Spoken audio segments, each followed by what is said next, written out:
Hey, it's 14 minutes to 8 p.m. on a Sunday evening in a very hot Johannesburg, and having just been successful in smashing Scotland in the opening game of the World Cup Rugby in France.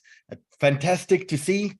South Africa, maybe not with an inspiring first half, but a much better second half. So welcome to everyone who's starting to join us as the game finishes. And thank you for your understanding that we wanted to postpone this evening until the game was finished, because we said to Omer, in the grand scheme of things, he's a wonderful attraction. But when it's a choice between him and Sia Khaleesi, I'm afraid Sia Khaleesi actually wins. So, Omer, welcome. Great to see you.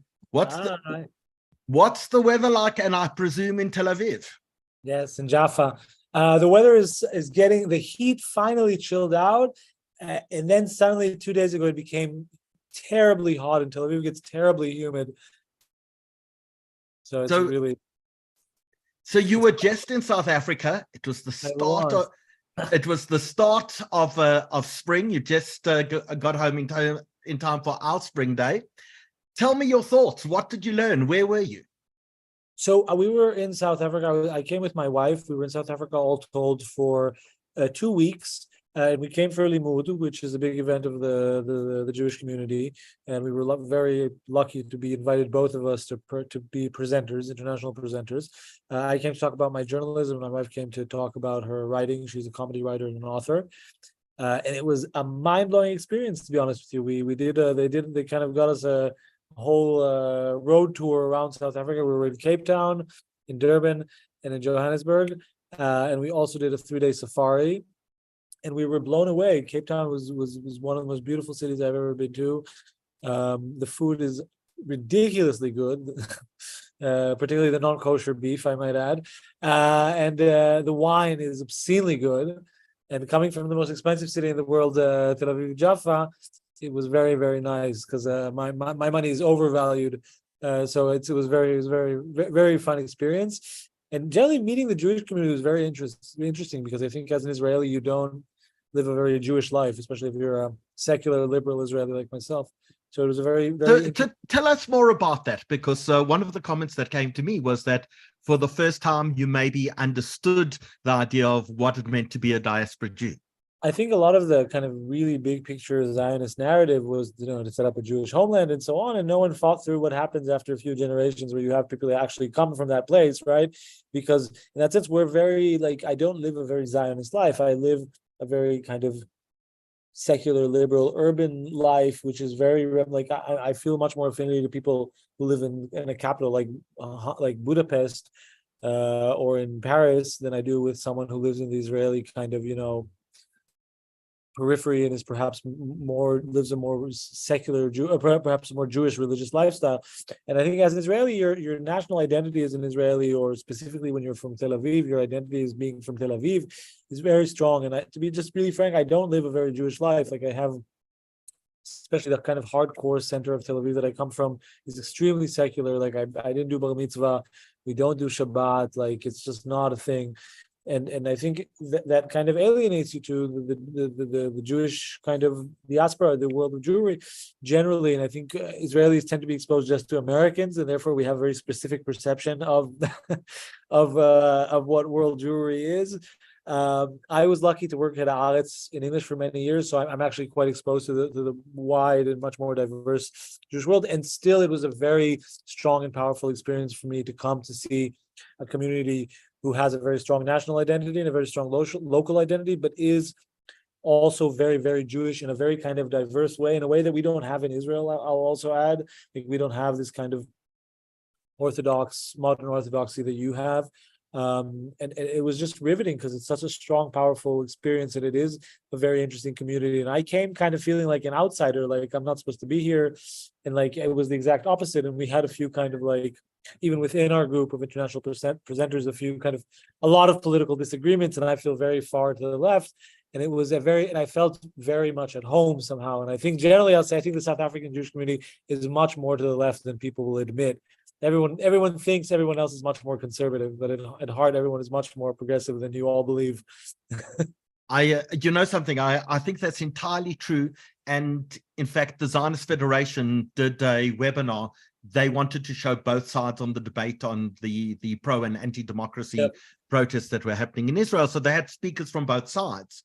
And there were, I think, 220 something people online. And I posted, please do a poll. Let's actually understand where people stand on the issue. And 72% of people supported the pro-democracy protests and 12% opposed it. The rest didn't know. But we seem to think, oh, no, you know, we're the liberal voice in the community. Everyone else is really conservative. Turns out, actually, people aren't alone.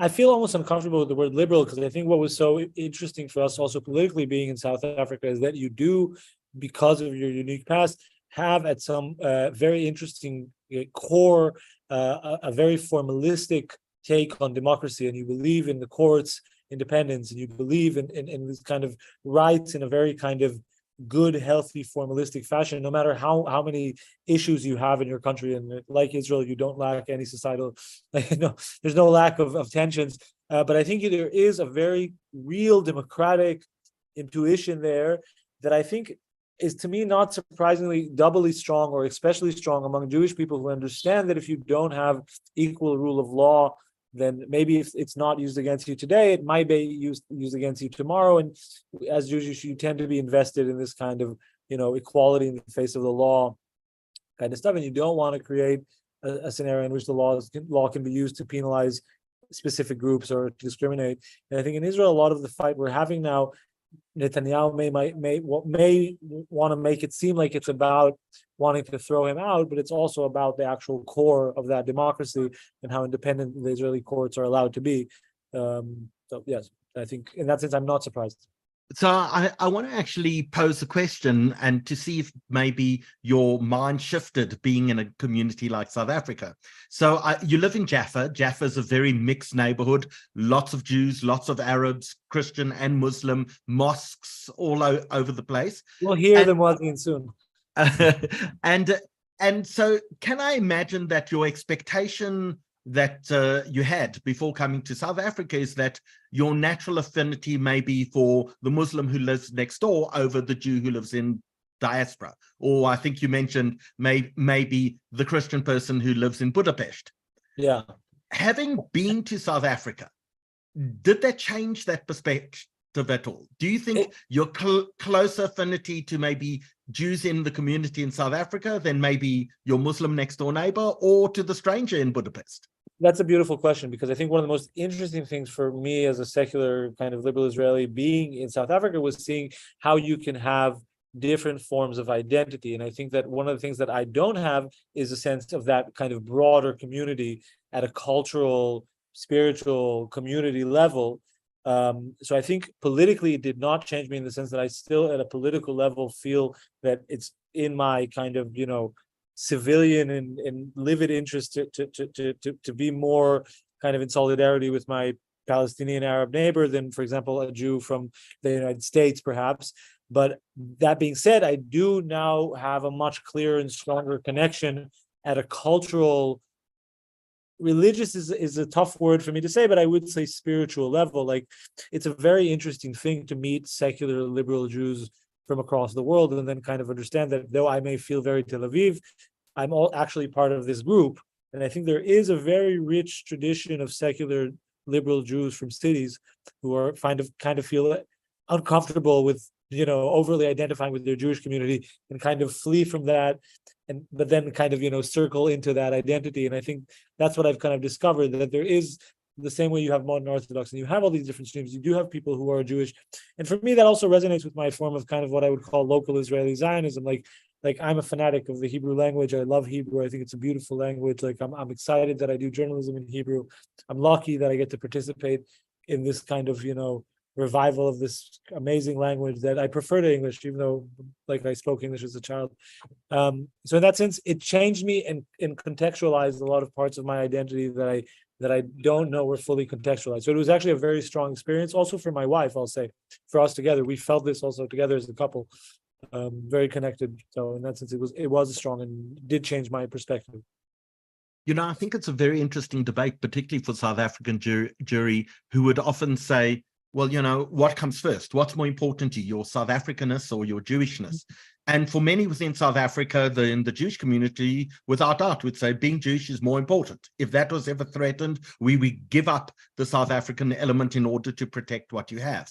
But on a day like today, when the Springboks play rugby, even if you've left the country, even if you're sitting in hated countries like New Zealand and Australia, and I say hated because, particularly we always lose in rugby to New Zealand, on a day like today, you can never take the South African bit out of you. Yeah, for sure. I think... No, and I was going to say, you spent some time in one of the game parks.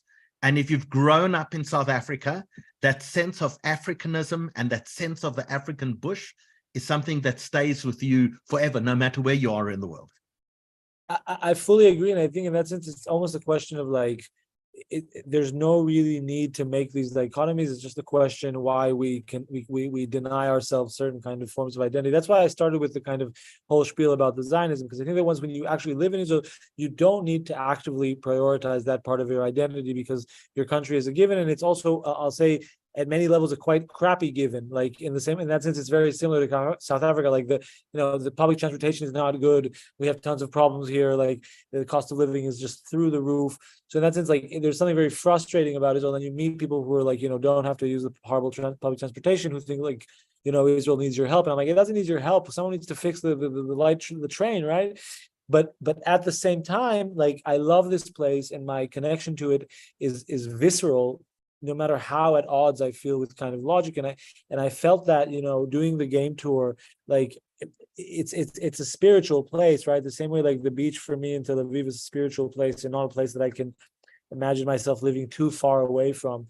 Then I can completely understand how people can just, that's who you are, and you can't imagine yourself leaving, even if politically you would want to see yourself somewhere else. And I think I completely understand South Africans who don't come to Israel. I think it's a very, very tough move to make. And I think, to me also, I'll just add one small thing. The countries are actually very similar at a level where it's there's this weird mix of wow, it's just amazing here, and it's also terrible here. And that very unique mix also gives off really high payoffs. The level of how amazing it is in South Africa is off the charts. It's amazing there. You all have amazing lives. Everything is just beautiful. Really, nature is just breathtaking. The people are amazing. Everyone you meet is just the sweetest, and that's it's very similar to Israel. On the other hand, it's quite obvious that economically, socially, it's tough. Also, like Israel, where you feel that there's these very kind of fundamental tensions that we're not fully overcoming yet. And I think in that sense, when you live in places that create these very tough kind of dilemmas, it makes very sweet, real people who live real lives. And I think that I felt that affinity also very strongly. So I also get kind of people's connection to their home in that country at that level, no matter how hard it is or how long you don't have electricity or whatever. You say it's everything is beautiful, everything's easy in exactly 1 minute. In fact, exactly now my electricity is supposed to go off, and my side of Johannesburg will be plunged into darkness. And if not for the solar panels on the roof, super rough. That's super rough. We'd be sitting in the dark. So it's probably just happened now, and we often see it because our numbers. We can be in the middle of a webinar, and there'll be 1,500 people on, and suddenly 500 disappear like that. Yeah. So that's part of the challenge that we have in South Africa. But Omer, as people are entering, and we've just watched this rugby game, I want to take 2 minutes. There's the most remarkable advert that I'm not sure if people have seen, and it's the South African rugby players explaining why they're doing what they're doing, who they're playing the game for. And I'd love just to show it to our audience as they're coming in, because it's one of those things that the oxytocin in your brain just lights up. You get a little bit of goose flesh, you feel all warm inside. And that's really what makes us all a little bit of a South African. So I want to take just a minute or two and show everyone this ad. If you haven't seen it, it's the DSTV ad for the Springbok, for the South African rugby team. And we'll be back in a few minutes just to continue talking an amazing evening tonight with Omer Benjakob.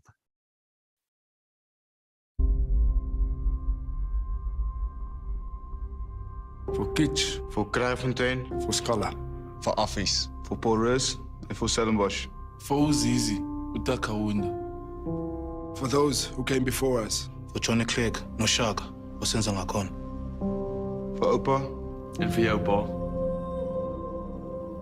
For Nkosi Sigalela. For Stephen Biko, Tatu Matiba, and Mama Miriam Makeba. For Bethlehem and for the bomb squad.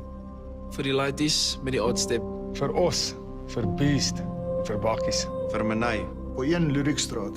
For Chalomba, King Williamstown. Vir Bredasdorp en vir hele Karoo. Kubo bonke abantu baseMzantsi Afrika ngoba silapha nje nini.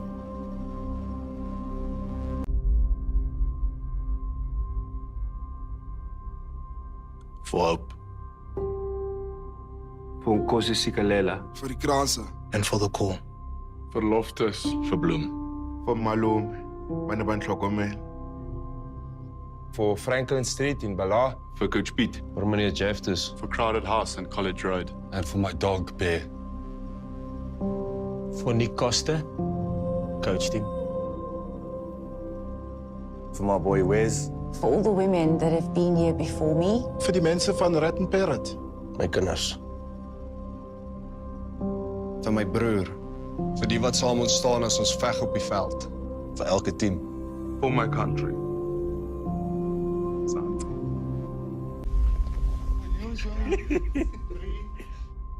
For those who believe in us.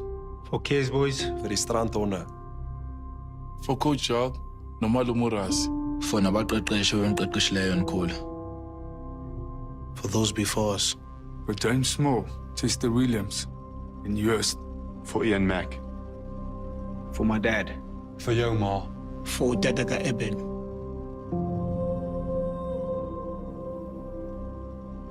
For the Stupa. Vir Frans, vir Linda en vir Ingrid. Vir julle wat veg. Nababetu kweju. Die rivier, die barracks. For Wade van die Kerk. For Izwide Yam. For Itemba, Engelashwanga. For every one of you.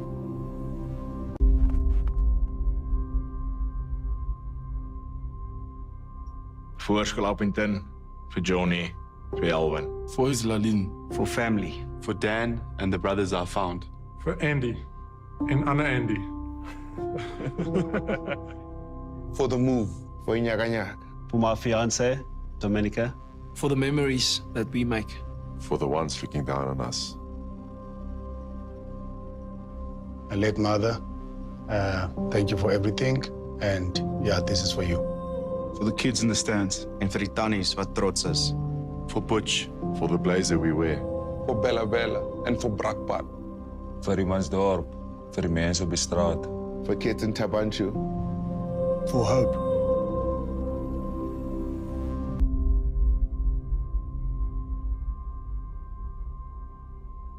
Vir Suid-Afrika. For my brothers. My sister. For umakhulu wami. For my kids. Richard, Elia. For second chances. For Itemba. For Kingsley. For Cam. And for RJ. For Cullen. Vir mommy. For Steve Ngesi. Nonomzamo Mbathi. For Bethlehem. Bohloko. Moketswante. For Boland Cavaliers. For Impi and Shosha Loza. For Nkosi Sigalela. For the writers. For the musicians. For the actors. For the privilege and the honor. For Joy.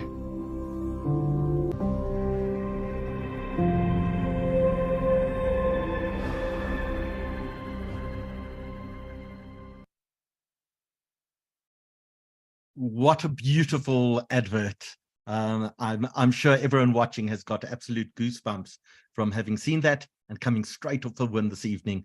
Just an amazing, amazing way to start the evening. So welcome to everyone. The time is a few minutes past 8 p.m. Welcome to Omer, who joins us from Tel Aviv. Welcome to everyone around the world who's watching us. Please take a moment and let us know in the chat where you're busy watching us from.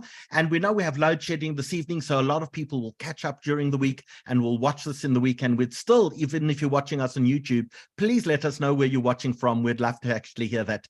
Dylan Berger, you've got the big edition of the South African Jewish Report coming out this week, just before Rosh Hashanah. This is our last webinar before Rosh Hashanah and our 160th webinar that we've run since COVID began, watched by approximately 4 million people so far. And you can see, Omer, if you look at the chat, people are watching us in Cape Town and Durban, and we even have people in the Drakensberg, the most beautiful mountain range, and Sampi is watching us in Washington, Freddie in Centurion, people in Pretoria, Paul's in Pretoria, a few people in Pretoria. We have Svetlana watching us in Canada, we have Janet in London, we have Charlotte in the Netherlands. It's absolutely amazing that we have this fantastic audience. So Dylan, let's talk very quickly. The next edition of the Jewish Report comes out on Wednesday. What's the current edition? Show us the front page of the current edition. Absolute pleasure. Look, this upcoming week is going to be an absolute epic edition, and this actual past edition was unbelievable. I actually haven't finished reading it myself, even though I worked on it the whole week. If you give me a second, it's going to come on your screens any second now. Here we go. Click the share button.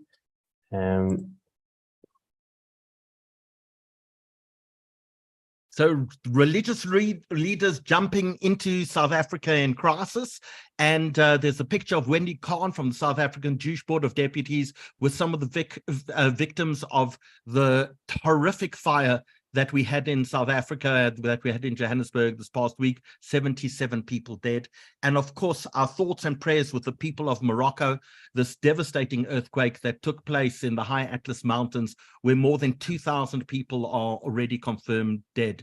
And exactly 1 year ago this week, I was in the High Atlas Mountains at the epicenter where this earthquake took place. So I'm grateful to be alive, and my thoughts and prayers are certainly with the people. There's an amazing Jewish community that in fact lived in the High Atlas Mountains, the Berber Jews of Morocco. Omer, I don't think you came to my talk at Limud about finding Jews on the back streets of Morocco, but this area is rich in Jewish history and culture. So Dylan, people must go out and get a copy of the Jewish Report. Also, don't forget the Rosh Hashanah edition, which is a very lengthy edition. How many pages? Any idea?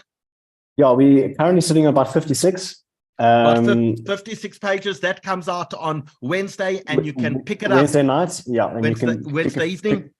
And you can pick it up from Thursday from your shops, your Garrow stores, your pick and pay, spas, so schools. CNA exclusive books, Discam, Pick and Pay, Checkers, garage stops, your schools, your butcheries in about 240 locations around South Africa. If you can't pick up a hard copy, don't forget you can always go online to www.sajr, which obviously stands for South African Jewish Report.co.za, so sajr.co.za, and you can either download the full edition or alternatively look at individual articles as well.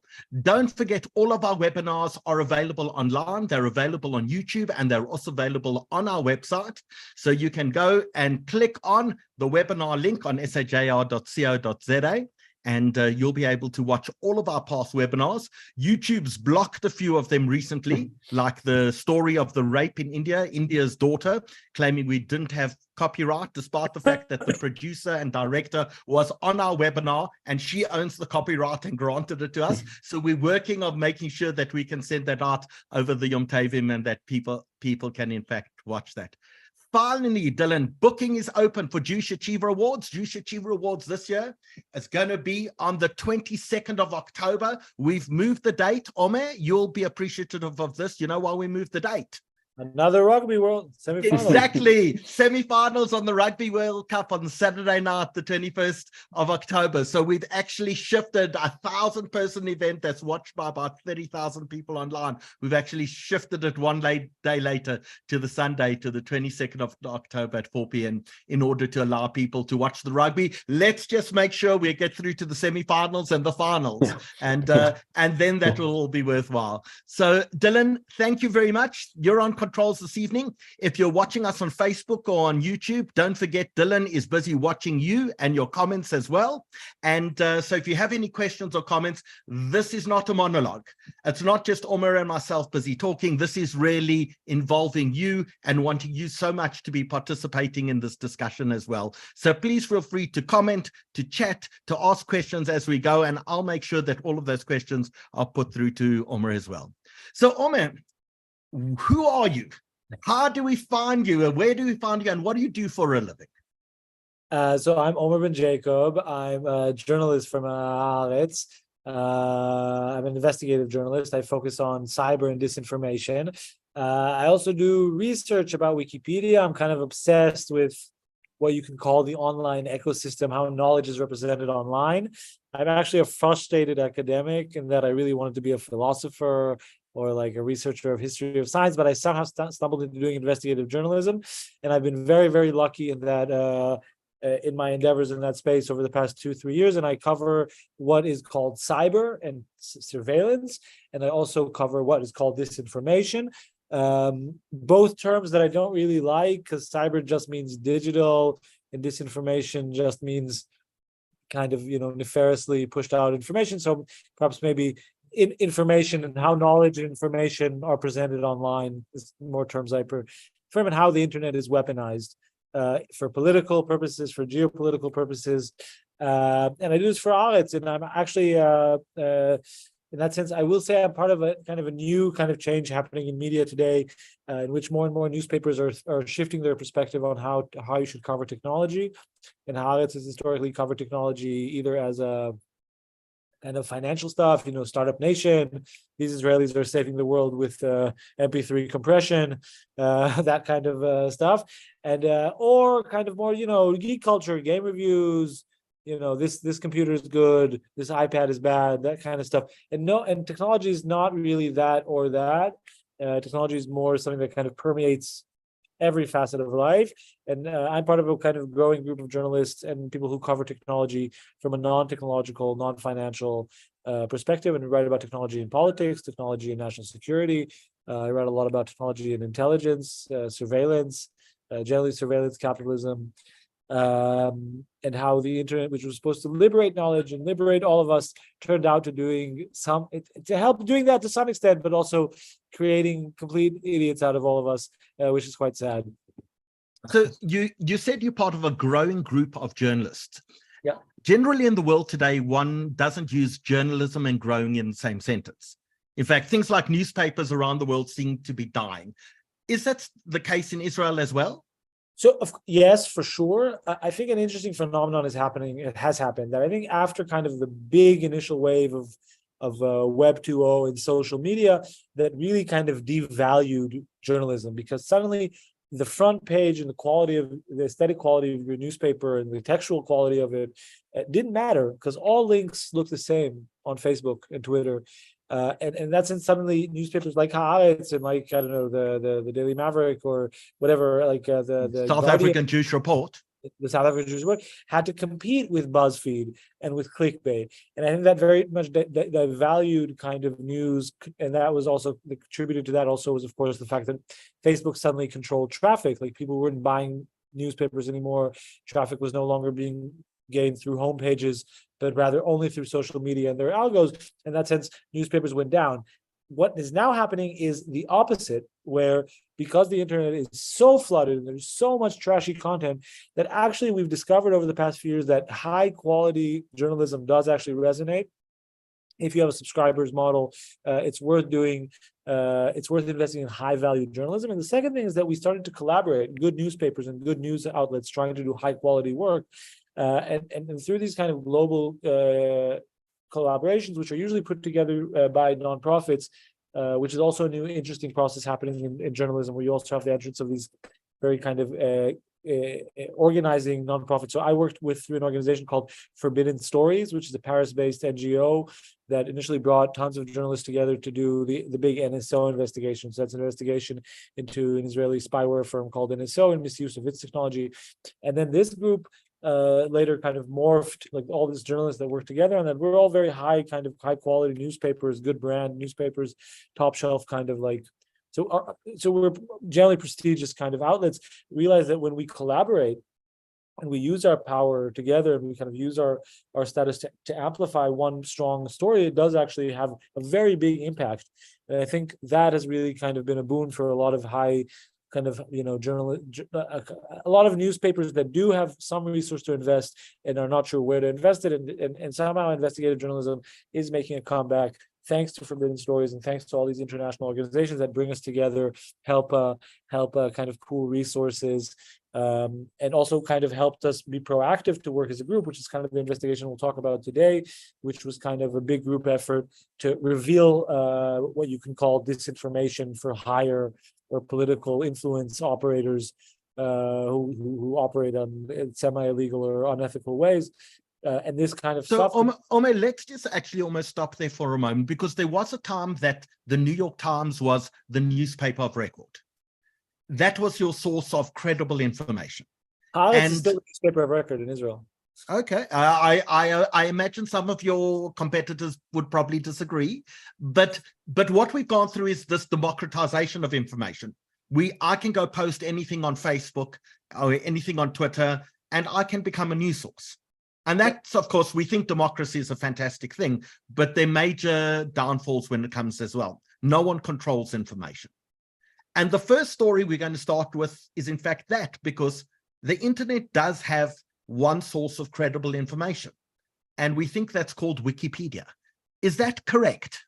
So in a sense, yes, and in a sense, no. I think I want to kind of address the first part of your point. I think that's not the right way to frame it. I don't think it's a democratizing as opposed to centralized issue. I think the internet has facilitated access to knowledge, but it has also helped create new kinds of monopolies. For example, the monopolies of social media, which do, in a sense, are in a sense much more centralized than the New York Times. Where the New York Times, if you're conservative, you never liked, but on Facebook, the algorithmic logic is identical for everyone. They're just trying to give you a dopamine hit and reaffirm what you know, and I think that's had a devastating effect on the way people consume media and the way ad revenue is kind of built.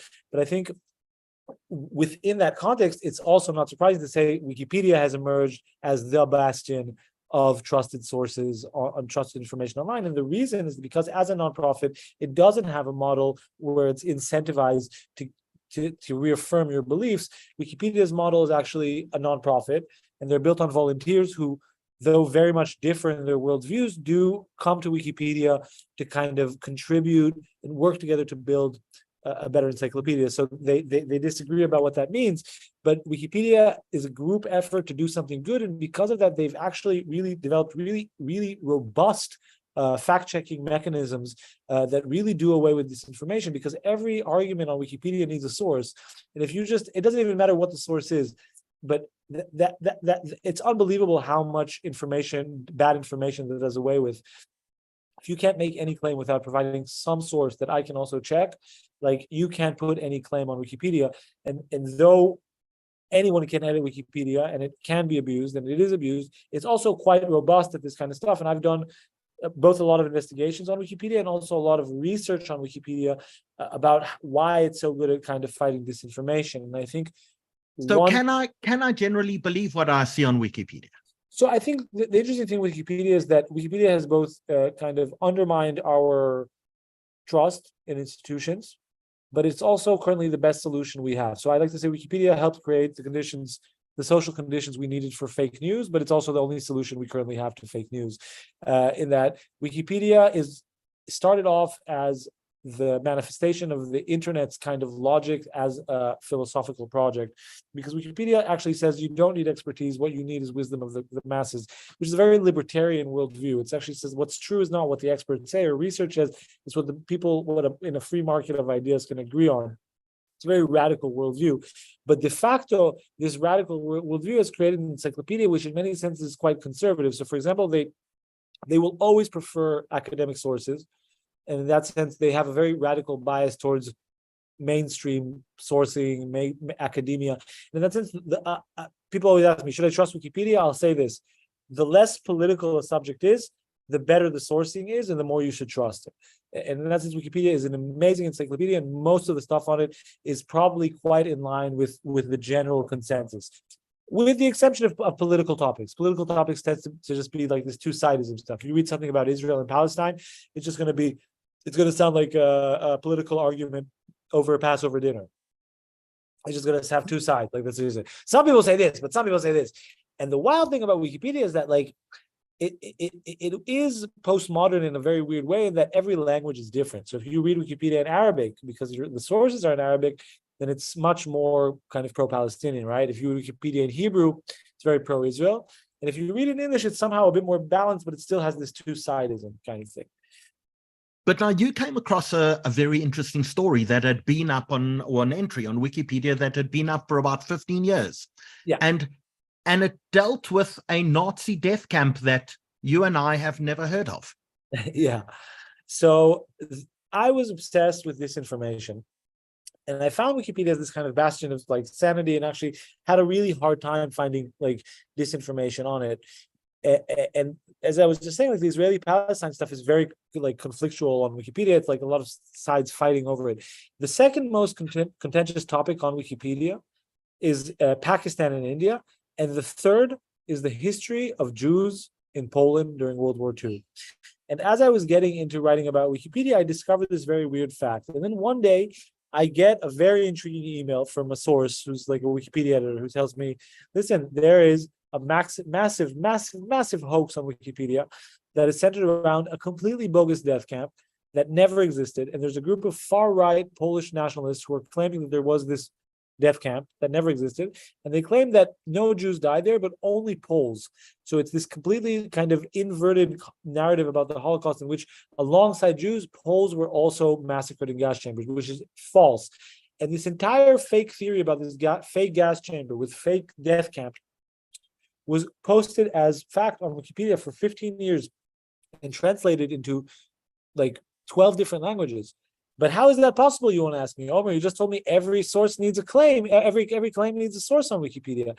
And that was what was so interesting about this story, that this was actually a massive operation by a group of Polish nationalists who did have sources, because there is this entire kind of world of, I'll say like far-right Polish conspiracy theories about how the Jews control the historical research and we'll never know the truth. And there's this active attempt to discredit Yad Vashem and historical research. And it's done by this very weird group of quasi-real historians or like anonymous historians.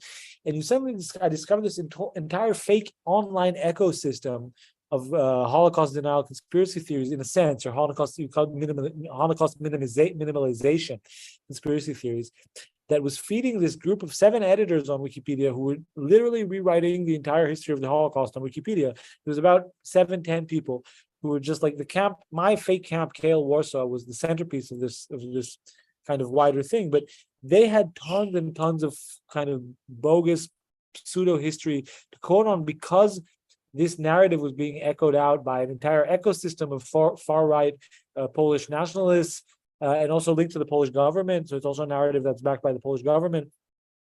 And in that sense, what was so interesting is that in a sense, they'd kind of hacked Wikipedia. Like they were managed, if you work as a group and you have sources, then no one will call you out for being false.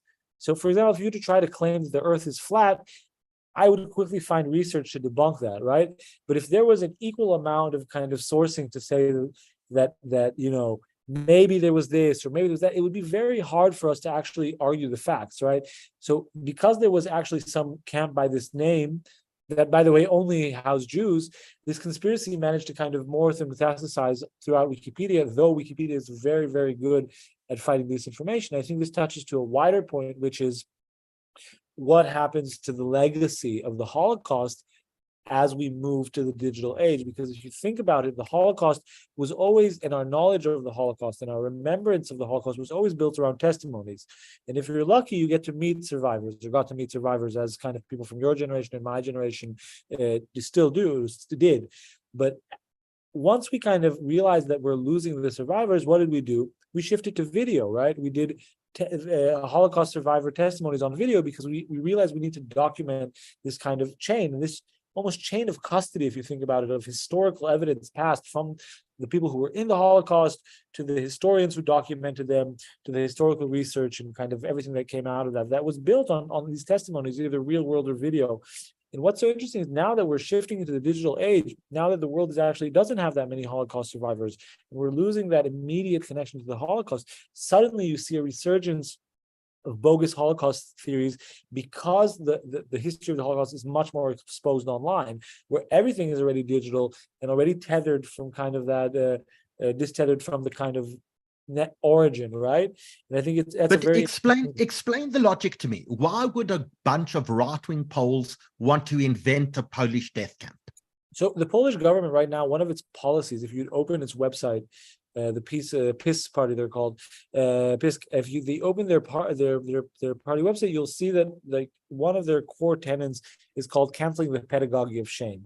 And Poland has a very big issue with the way it deals with the Holocaust, because on the one hand, they were active collaborators, and as we said, they were active bystanders. On the other hand, they were also victims. So the Nazis did destroy Poland, and there was a genocide in Poland of ethnic Poles. And research draws the distinction between a genocide and a Holocaust. And the Poles, as someone who were both as a nation that was both the victim but also an active bystander participator in this, they can't reconcile this kind of conflicted identity. So the far right nationalism is about canceling the pedagogy of shame. And today in Poland, for example, it's illegal to accuse the Polish nation of participating in the Holocaust. You can say specific people, but there is this kind of wider historical revisionist war being waged by the Polish government, and that's amplifying out. They're actually prosecuting historians. It's similar to processes that are happening in many places, but in the Polish context, it's like this need to rewrite history and rewrite and cleanse our nation of its crimes passes through rewriting the Holocaust. And what we're seeing on Wikipedia is a very kind of vulgar, direct manifestation of that, because this has bred to this kind of wider group of historians who are questioning the actual history that we know to be true. And what's so interesting here is that the kind of one of the main forces leading this kind of fake history. Yad Vashem called this story fake history. When I came to them, I said, "What do you know about this death camp?" And they said, "This is completely bogus. We can't believe this was on Wikipedia. This is actually fake history." And the Polish equivalent of Yad Vashem used to be a really good research institute, but it's now been gutted and full of like government cronies that are, kind of publishing weird op-ed pieces that say, "Will we ever know the truth? What happened here or what happened there? Or why doesn't more people talk about all the times that the great Polish people save their Jewish neighbors?" And they always say, "We have the most righteous among nations." Of course you have the most righteous among nations because you had the most like the most need. It's because you were the most collaborators. So the people who didn't collaborate paid the highest cost. you have the most, like it's a terrible number to boast for. Like it's because the most, like, it was the hardest place to not turn in Jews. And in that sense, they have this, for example, the Polish Yad Vashem, for example, which is now full of government cronies pushing out this kind of bogus narrative, is now abusing its power after for many years being a legit research institute. And on Wikipedia, the sources can't fight anymore. So in that sense, it's very interesting how when you have this kind of like state takeover of independent research institutes, that does have a very dangerous effect. Like in that sense, like the historical narrative on this camp has been fixed, but there is still tons of Holocaust disinformation across the internet, and I'm genuinely scared for the future of the historical research of the Holocaust online. So when the source comes to you and says these group of 7 editors are really conspiring in order to create a fake death camp in order to make the Poles look better, claim Poles as victims rather than Jews as victims of the Holocaust, and the story is fake, what do you do? So I did a really interesting thing. I took this entire kind of the history of Wikipedia, so you can see all the edits that these people had done. And I actually took it to Yad Vashem to fact check it, and I also took it to Polish historians. And then we published this as under the headline, "This is Wikipedia's biggest hoax. It's a systematic attempt to claim that this death camp that never existed operated in the center of Warsaw. They claimed there was, gas chambers there. There was never any gas chambers. Here's the historian who actually found, the invoice for the pump that everyone thinks was used to pump in gas, but it was actually installed in the 70s. And this has been long being debunked. And we also did a second thing, which was kind of show that it was part of this broader conspiracy theory being pushed out by people in Poland, and that was actually coming to life. Like there's actually like people actually commemorate the 200,000 Poles that allegedly died in this camp. No one ever died, right? And there's something so hardcore about that. And the moment we published, it did manage to set the record straight.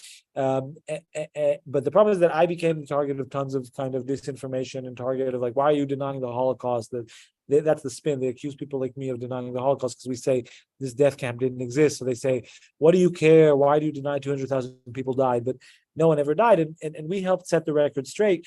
The problem is that over the years, this has kind of been cleansed of Wikipedia. So the Wikipedia now states the correct history, but it never states that there was a conspiracy theory or that this conspiracy was misrepresented on Wikipedia. And this conspiracy theory was presented on Wikipedia, and the different editors who were involved in pushing out the conspiracy theory are the same ones kind of now, trying to understate the conspiracy theory and kind of cover their tracks. I'm sorry, I talked too fast. I apologize. Okay, we'll slow Omer down a little bit. I'm excited about Wikipedia. The point is that the politics of the Polish kind of nationalist debate, which is an attempt to rewrite the history, is playing out on Wikipedia. And when I published my story and revealed that there was this kind of quite nefarious attempt to skew the historical narrative and how it was presented on Wikipedia using bogus sources or misrepresenting sources, it did help kind of fix the record straight, but it also kind of turned me into a target. And over the years, the impact of my story has kind of been minimized on Wikipedia. So you wouldn't know that the Wikipedia article had this hoax theory on it for 15 years. Like for 15 years, it stated that there was a camp in the center of Warsaw and that 200,000 people died there. And that's just bogus. And the Wikipedia article currently does not state the fact that there was this hoax. So you can see kind of this Polish group of nationalist editors trying to cover their tracks also and minimize also my story. So, I mean, that's one of the stories relating to digital that you cover and the expose of something like that. But you live in a very murky world, a world of spies and intelligence and counterintelligence, and Israelis seem to be at the forefront of this. There was this NSO leak. Tell us about NSO and tell us about something called Pegasus. And before we get onto that, you'll notice that this week, Apple iPhone did a big security update of the iPhone to counter Pegasus. Tell us what all of this means. Okay, so slowly, you'll tell us. You're all addicted to this, right? And this, the government all across the world want to be able to track you and listen in on this. In the past, they could do that by calling up the telco company and telling them, "We have a warrant. Give me access to this person's phone, to their even maybe to their internet," right? But the moment we shifted to these phones, we became encrypted, and your government cannot listen to you or hack this device unless they have really skilled hackers. So some countries have skilled hackers, like Israel. And the Israeli army has tons of these kind of capabilities. But over the years, this has also become a form of defense contractors. So there are companies that now sell the ability to hack iPhones as defense contractors. The same way you have companies that sell, I live in Jaffa, so there's noise outside, forgive me. So there became a private industry of what we call cyber, offensive cyber. So these are actually hacking technologies. And Pegasus is the most famous one of that. And what Pegasus can do is they can break into someone's iPhone without them knowing and without Apple knowing. And this is an extremely, extremely, extremely complicated task to achieve, if only because Apple isn't very much invested in this not being able to happen.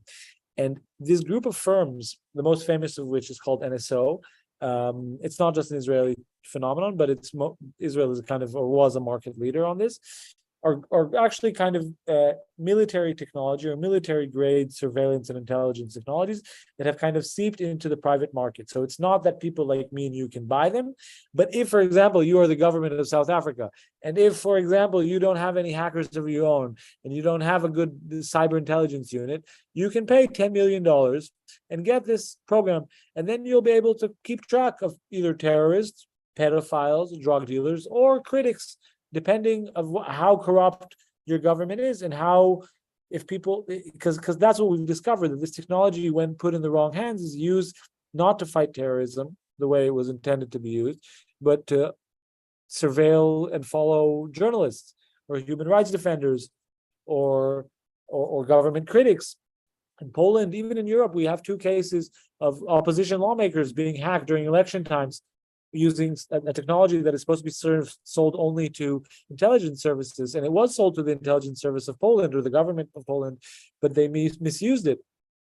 And you asked me about the Pegasus leak. And the Pegasus leak is actually a leak of 50,000 numbers of potential phone numbers selected for potential targeting by clients of NSO. So these are like numbers that people in NSO's kind of world were looking to hack, NSO's world of clients. And it reached Forbidden Stories, a Paris-based NGO that follows up on the work of journalists that were either murdered or killed or prosecuted. And they decided to kind of bring together this group of, I think we were journalists from almost, I think, 50 countries. And we looked into this database of numbers. And I was lucky enough to be part of the Israeli team. I didn't have a massive role in that investigation, but I did help out with some of the stuff. And since then, I've been investigating what you can think of as digital arms, because that's what we're actually talking about here. So this is digital weapons, and Israel has a massive ecosystem of that. And what you read this week was that Apple discovered another way that they can hack your iPhone and shut it down, and it was discovered on the phone of someone who works in an NGO or a nonprofit or some civil society organization, probably an international organization that has offices in DC, and his phone was targeted. So he's not being targeted by NSO, but he's being targeted by a government that Israel sold NSO to.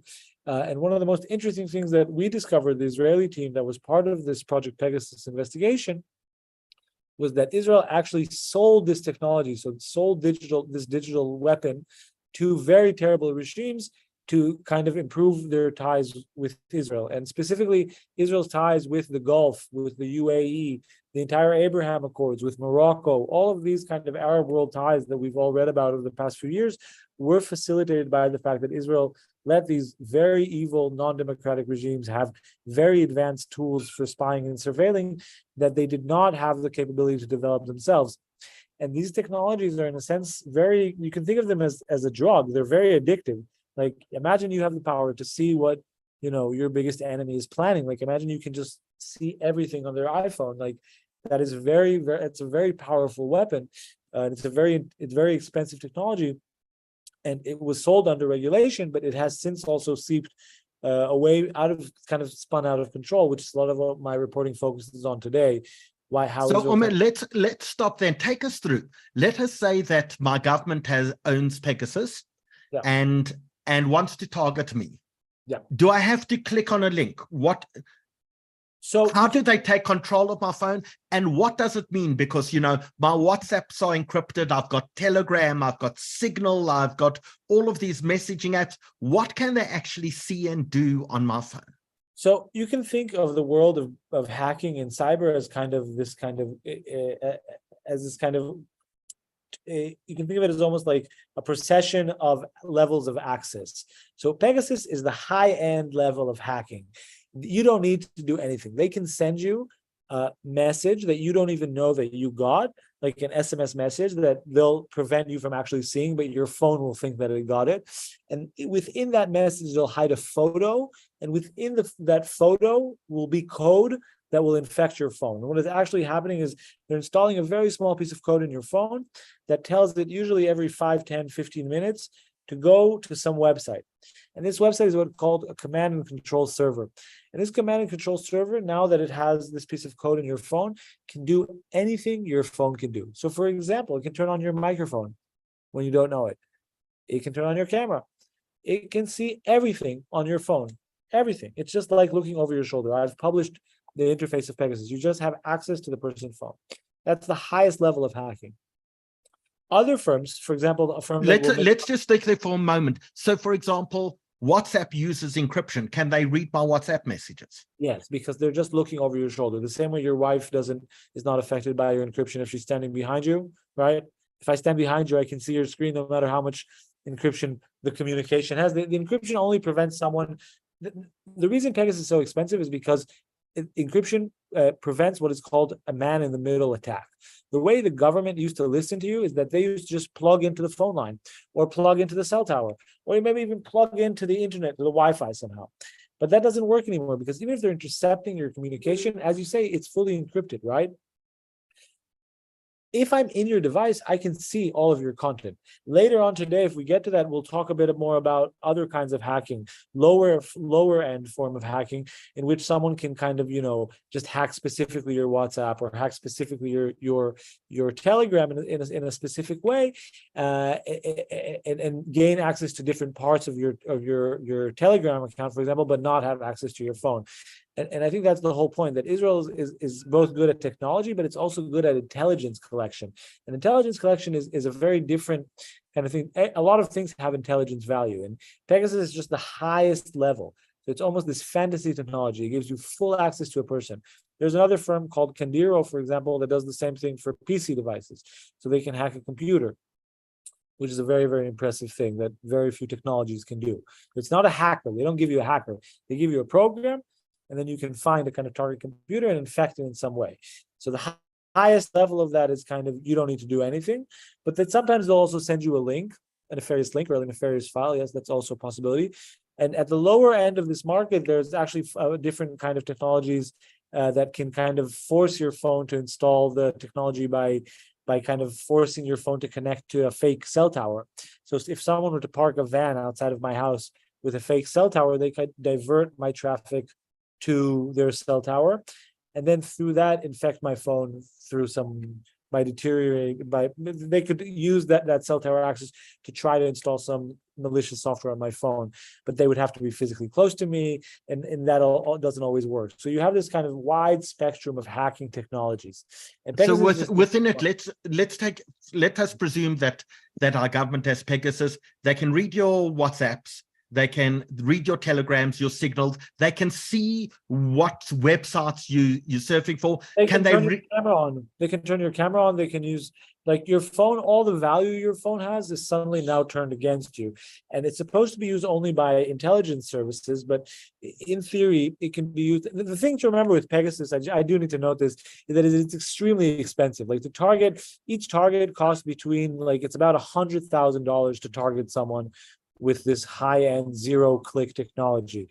So if you're like really not, like, for someone to just have their iPhone hacked without them doing anything, you have to pay about $100,000. It's a lot of money. So in theory, you're not supposed to waste it against journalists and stuff like that.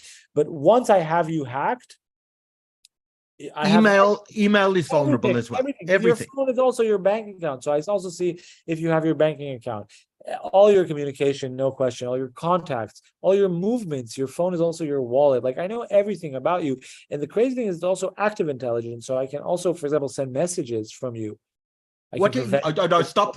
Explain that. What do you mean you can send messages from me? So active intelligence means that I'm not just passively collecting information and data about you, but I've also actively penetrated your device, and now I can also do what intelligence people call, so I can create friction or create a situation in which that will lead to me getting more intelligence information. So for example, if you were a drug dealer and I hacked your phone, I would maybe want to talk to your different lieutenants, and I would try to pretend to be you to say, hey, how were sales today? When are you meeting this guy, right? So Pegasus also allows you to do that. You can also kind of use that person to, for example, then infect someone else with a file, right? You can send someone a file. So it's a very interesting kind of process, because you do have full access, and that's why it's such a dangerous weapon. Some people call it the nuclear bomb in the sense of digital world, because it gives you this kind of full unfettered access to you can almost in theory assume someone's identity, right? These devices kind of confirm who we are today also, right? We log into stuff through this. Our government identifies us through this stuff. So I think in that sense, it's very, very kind of important that, like, I don't know, it's very important that, this stuff really be treated as a military grade weapon and not be. How does someone know if they've been infected? Do they infect now? So there's a website and different tools you can check. If you're a person the situation is this: if you think you're actually infected, the chances are you're not.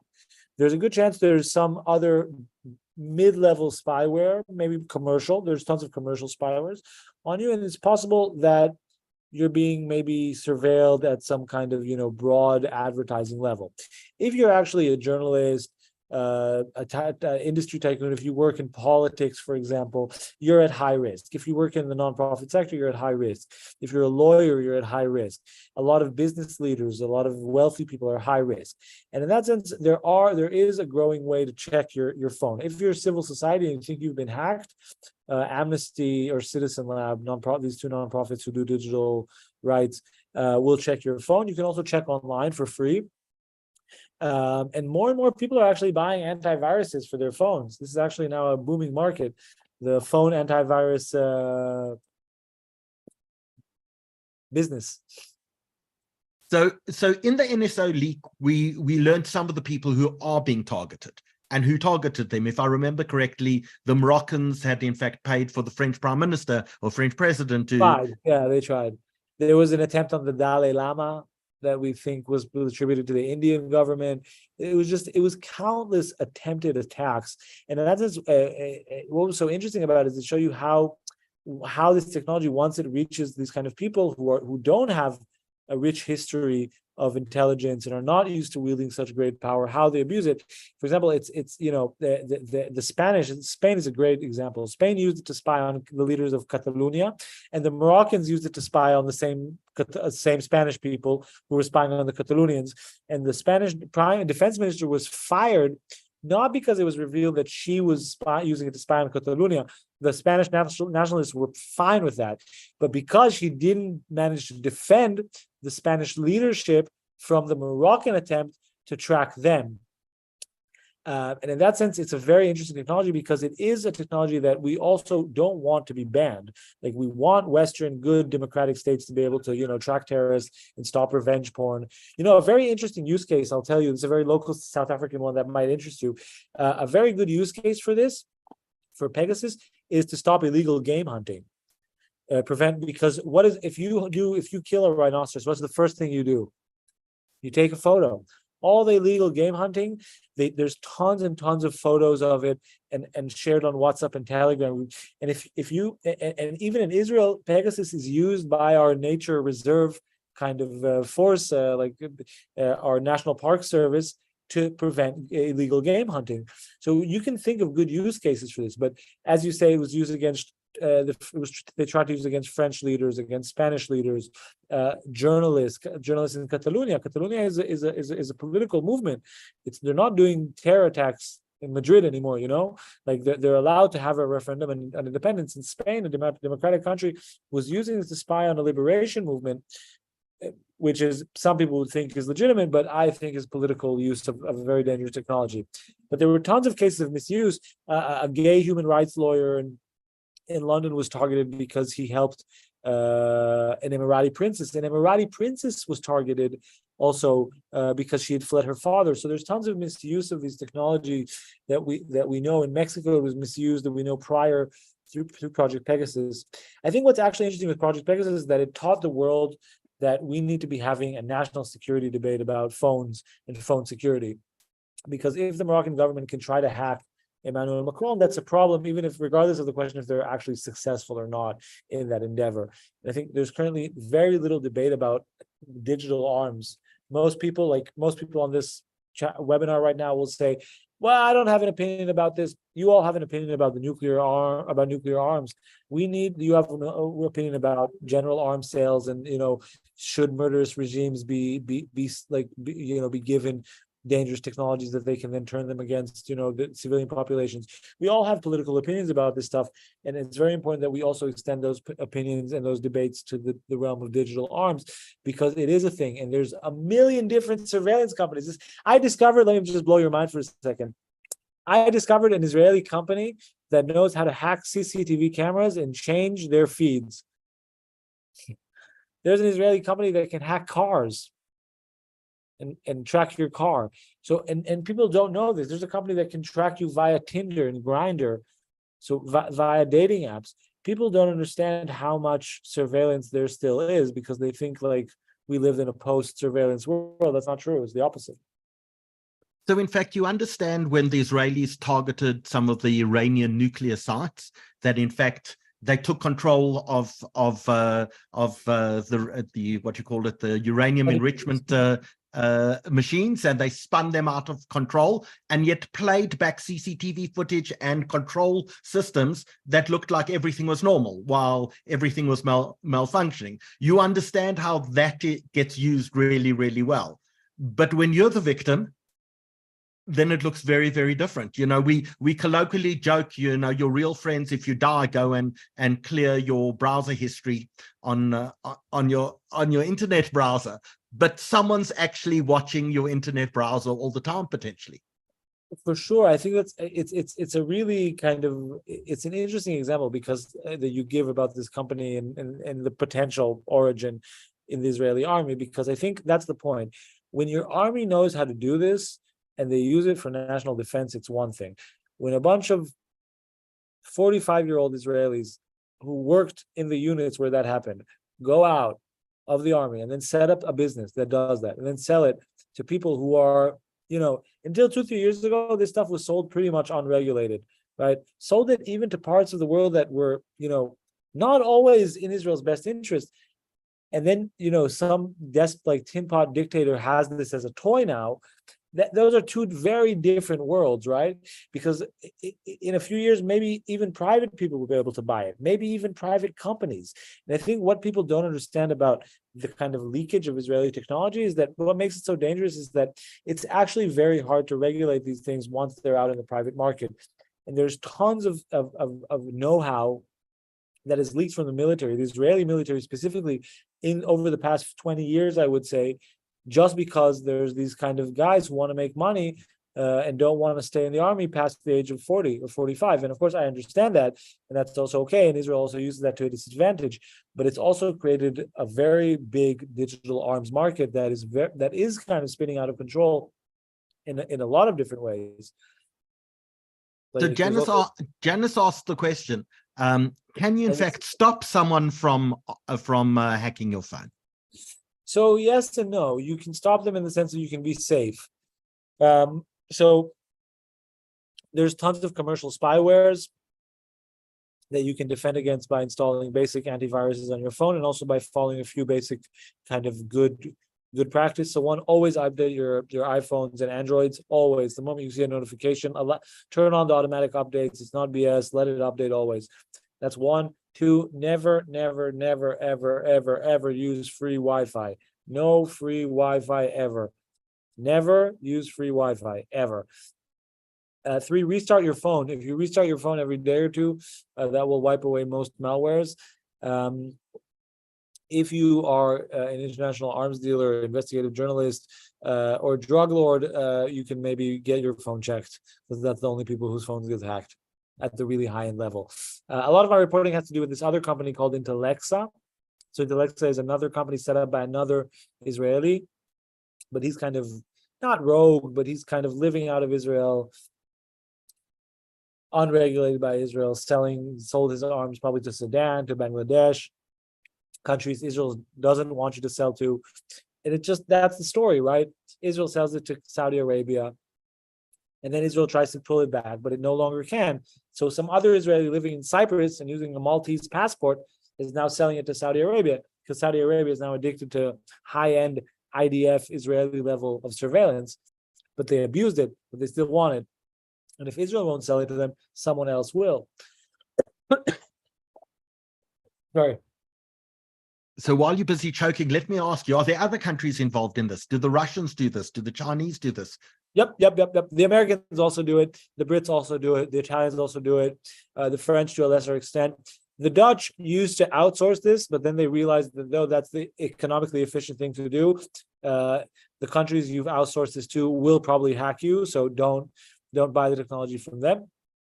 There's always been this wild conspiracy theory that Israel actually uses this, like, to, they push all this technology out so Israel can use it to actually surveil after these countries. I don't know if that's true. But there are other countries who do this, and that's also kind of what's happening now, that Israel, because its technology was misused, and because America is now pressuring Israel to rein in its cyber industry, Then the Chinese and the Russians are now stepping into that space. So in that sense, Israel really kind of pooped the bed on the cyber stuff because we were a market leader. We were in a very good position, but we became greedy. We kind of pushed it out too much. Now the industry is spun out of control. Israel can't stop it anymore, but Israel's being blamed for it at this point because it kind of started it.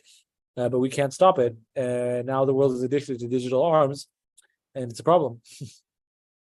So it's clearly a problem, I think, for all of us, but is it a problem for us in South Africa? Do we have any idea if the South African government has purchased any of these tools? And what are the other names of the tools? You said Pegasus is the high end, but there are a lot of others along the way. I don't remember Pegasus. I think there was a... so I think if I remember correctly, hold on.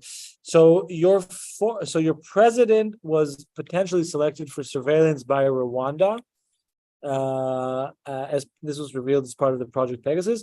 But there's a big array of dealers in this market. I think there's this other firm called Intellexa is run by an Israeli called Tardilian, who's this kind of intelligence commander who was kind of had to leave the Israeli army, relocated to Cyprus, and started getting into the surveillance technology industry. And he owns a massive firm called Intellexa, or a very important firm called Intellexa, which provides a different spyware called Predator. And Predator can do something very similar to Pegasus. And Predator is sold in a much more wanton fashion from Northern Macedonia today. I think, if I remember correctly, I don't remember fully, but I think this is what was sold to South Africa for its intelligence needs, but I don't remember any specific cases, but I could be wrong.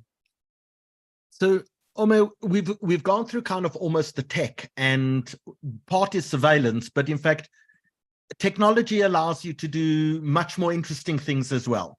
And you led an investigation into election rigging as well. Tell us that story. So after Project Pegasus, we kind of realized that all this hacking stuff sounds really cool, but it's actually quite boring. Like they just, in theory, this technology is supposed to be used to just track, drug dealers and terrorists. And the abuse that we were seeing was mostly to target kind of civil society people. But what everyone kept telling us was forget the people doing the technology. The people who sell technology, they're just digital arms dealers. Look for the service providers. And we said, what do you mean? What is a service provider? He said, let me give you an example. So something like Pegasus is like a gun. That would be like an arms dealer. Being an arms dealer is something very different than being a hitman, right? There's a difference between me selling you a gun and me telling you, I will kill this person for you. It's two very different kind of industries and two different kind of things. And in the world of hacking and this kind of stuff, the only way to legally do it is to sell a technology, to sell a program that can hack you. But what everyone kept telling me is look for the people who provide this as a service and the people who weaponize the knowledge that you get from hacking. And I didn't lead this. I was part of a group of 3 reporters. We met through Forbidden Stories. So after the Project Pegasus, we met again to do a new project. And the topic was disinformation. And disinformation is a very interesting field because you only see disinformation. You only see the smoke, but you never see the people behind it. You don't really know who's actually operating all these fake accounts, right?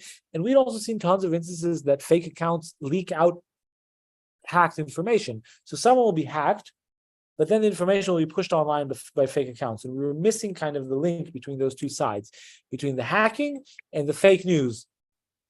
And Gur Megiddo, who's a journalist from The Marker, which is Haaretz's sister publication, it's a financial daily, but it's a very good newspaper that publishes in tandem with Haaretz, came up with this very funny idea that instead of waiting for someone to come and give us some information, we would pretend to be clients.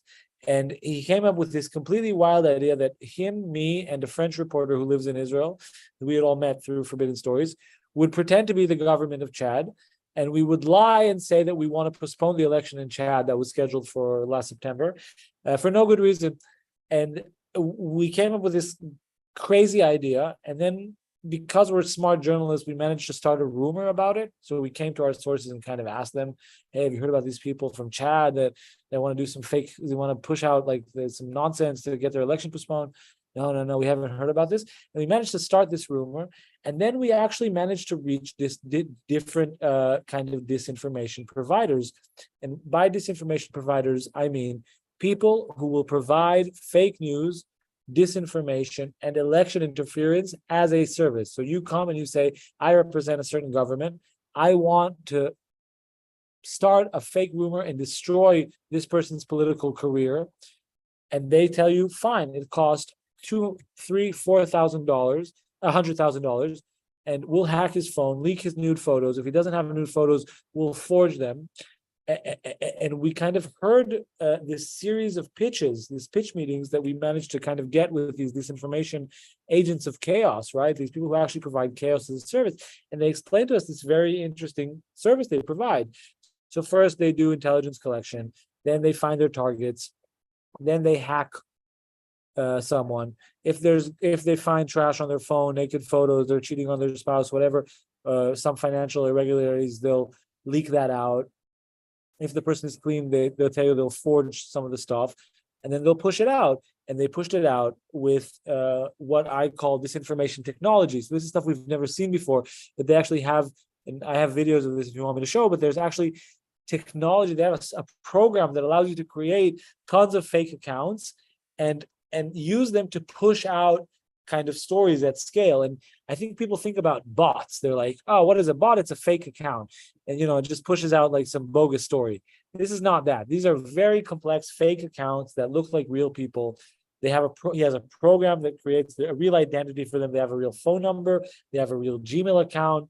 It's not some like anonymous Twitter account. This is someone who looks like a real identity.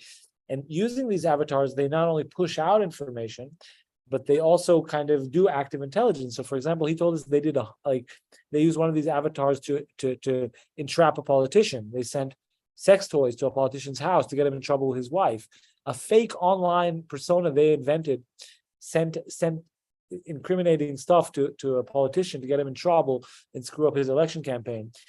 So in essence, you see this very interesting pipeline of kind of disinformation and chaos as a service, and part of it is technological, part of it is political PR, part of it is dirty campaign stuff, and some of it is really cyber kind of intelligence, which is military grade stuff.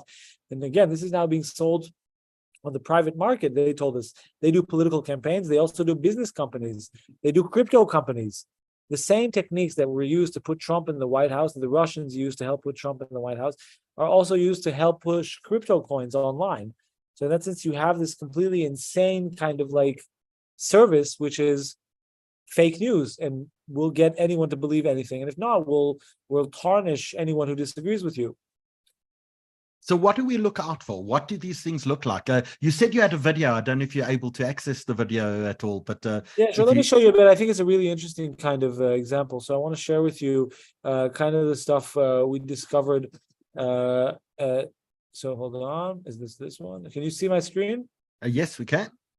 So this is one of the. So we went undercover and had a few Zoom meetings with a person called Jorge. And Jorge is the center of a group of people that we discovered called Team Jorge. There are actually two Israelis who live in Modi'in city in Israel. At this point, we have only a few undercover meetings with them with a hidden camera. They show us how they hack Telegram devices, but they also show us how they kind of create these different fake accounts, and they really kind of boast this collection of fake online users. And I think it's just interesting to hear kind of how they pitch out their services. So this is our platform that we developed for online impact. At the moment, we have working 31,726,000 profiles working on our system. So he's boasting about them having. So this is our platform that we developed. He's boasting about them having 30,000 fake accounts. And now he's going to show me how you create a new fake person online. And what's so interesting about this is that it's close to impossible to know if they're fake or not. Most of these people, I always like to say, are realer than my mom. So this person is realer than my mom, and I'll explain why after.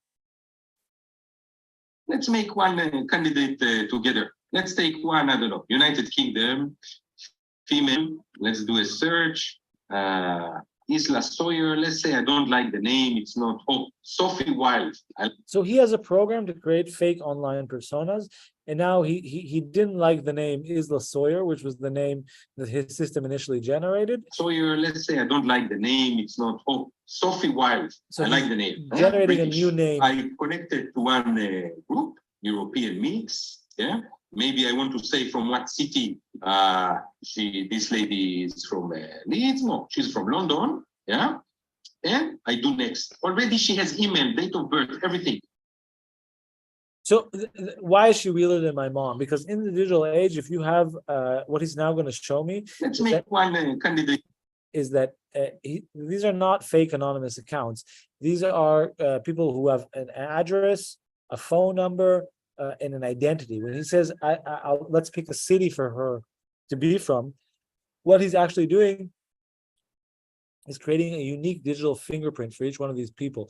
And their fingerprint is so accurate and so unique that it's realer than my mom. And why realer than my mom? Because my mom doesn't have Gmail. She uses only her work address. And if you don't have a Gmail, it's very hard to get certain services. And all of these fake avatars have a Gmail account that is linked to a real WhatsApp, and both of those are linked to a specific country. So, for example, if he was creating a Kenyan, a fake account from someone from Kenya, he would have a Kenyan phone number, which would be used to register a Kenyan Gmail account. So the Gmail would think you're accessing it via Kenya, and that account would also register from Kenya itself. And Gmail and Facebook can't spot this stuff. Like, if you actually create something that looks that real, it's impossible to spot. And in that sense, this group, Team Jorge, was involved in, we found them involved in tons of campaigns, because one of the craziest things we did, maybe I should tell the story for just very briefly. Hold on.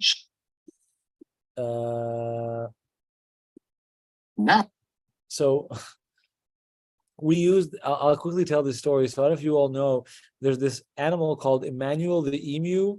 There's this viral animal that if you don't know, then your kids know. They're like a TikTok star.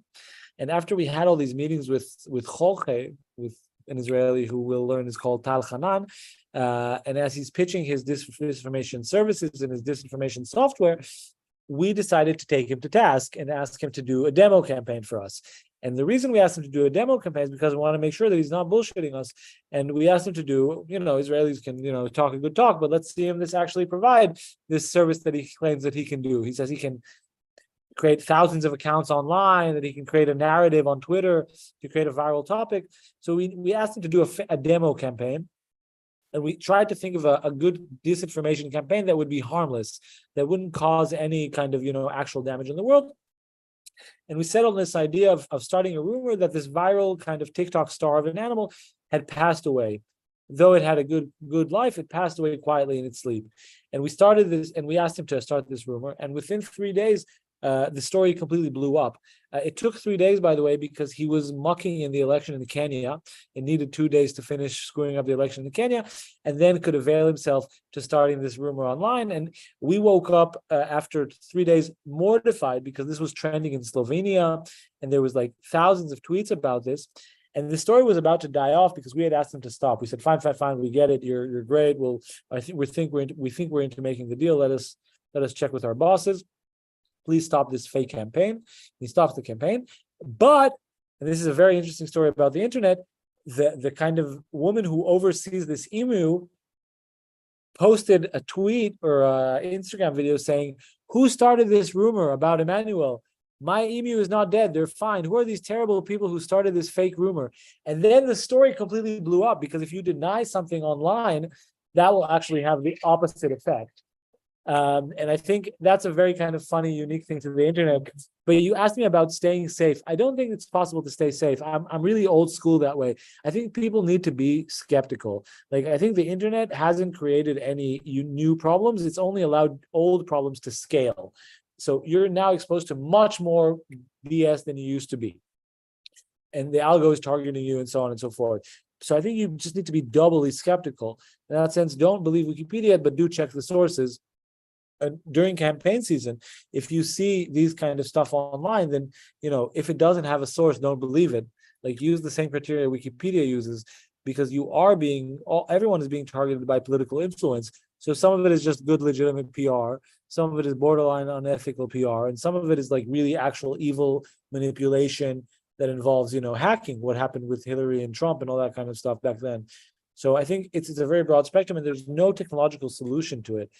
We need people to be critical. We need people to be good, intelligent consumers of the internet, so they don't kind of, become easy prey.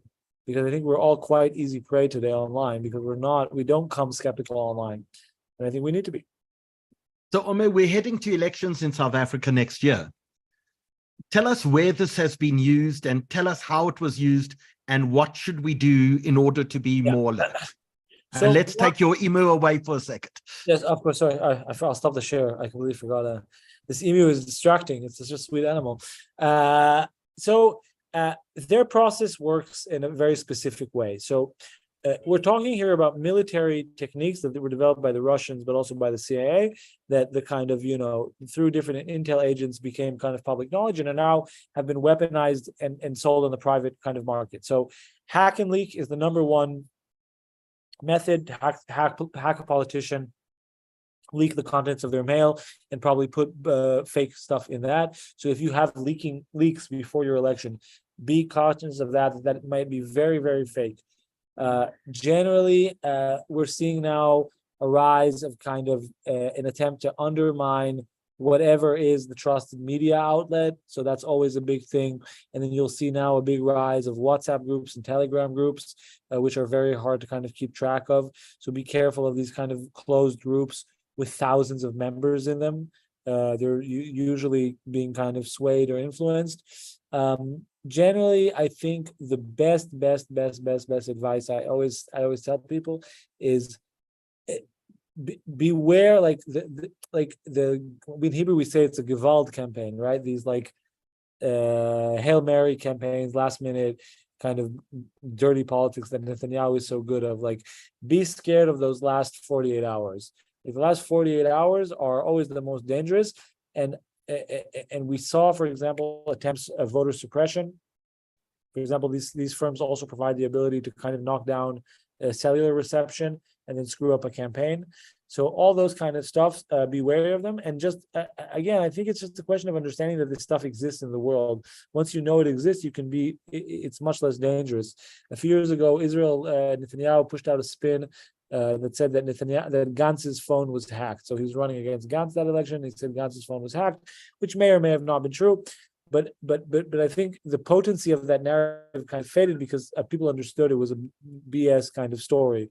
So I think the more people are knowledgeable about it, the safer they are. So, Omer, I want to make sure that we can answer some of the questions that are coming in. And to the people who are watching us this evening, first of all, thank you for joining us quite late on a Sunday evening. But also, let's make sure that this is a conversation and we can put those questions across. Harry wanted to know about Chinese equipment. There's been this big move within the West to get things like Hawaii cell phone out of networks in Europe, in the United States. And there's also been a move to remove Hikvision surveillance cameras from the West. Is this part of an economic war between the United States and China, or does it pose serious actual risk and security risk to the West? Both and both. So a big aspect to it is the economic warfare. Another aspect of it is what I would call infrastructure or technological warfare, where the Chinese are using their ability to create kind of, I would say, very basic fundamental level hardwares. For example, CCTVs, tons of chips, very simple chips. They've used that also to their advantage. And the Chinese government is certainly exploiting a lot of their technologies for their geopolitical purposes, and maybe also through what we would say a backdoor. So I'll just give an example. In Israel, if you're above a certain rank in the army or the defense ministry, you're not allowed to own a Chinese phone. Like, that's just a given. Like, people who work in the Mossad or in the Shabak or in the Shin Bet or in the army above a certain rank were not allowed to have a Chinese phone. They were real concerned in Israel about we're outside my window, my balcony here. You can hear there's a light rail now in Tel Aviv. We now have a light rail in Tel Aviv. And finally, 5 years late. Finally, 15 years late, but yeah. But it's work. It's actually quite nice. It's not the entire city yet, but it is nice. And there were fears that they didn't want Chinese doing construction so close to the Kiryat, where the headquarters of the IDF are, because they were scared that they would try to put in something. And I can tell you that there is, for example, a lot of the camera hacking stuff is made possible because it's very cheap Chinese chips. So if an Israeli can hack it, I'm pretty sure the Chinese government can also do that. And I think we're seeing a very unique combination of both geopolitical interest in terms of economy, but also in terms of infrastructure. The same way there's real war over processors and microprocessors today, because that's important. It's important also financially and economically, and also important in terms of maintaining an economic edge and maintaining a robust tech sector. But it's also important for collecting intelligence and being able to maintain high computing power, which is considered a national security thing today. So it's all these things together for sure. So before I ask the next question, just a reminder, we'll be closing this off in approximately 10 minutes time. Please, if you have a question or a comment, we'd love to hear from you. I imagine people are quite shocked by some of the things that they've heard. The things you've told us this evening, you've published it all. This isn't new news. So it's not like we exposing the secrets of someone this evening. It all exists. The disinformation for hire Team Jorge was published in February in 30 newspapers across the world, including Le Monde, El Spiegel, El País in Spain, The Guardian in the UK. There's even a Wikipedia page, if you don't believe me. All the Pegasus stuff was published also in the Washington Post as part of this broader consortium. So we operate in consortium. So all this stuff is already out.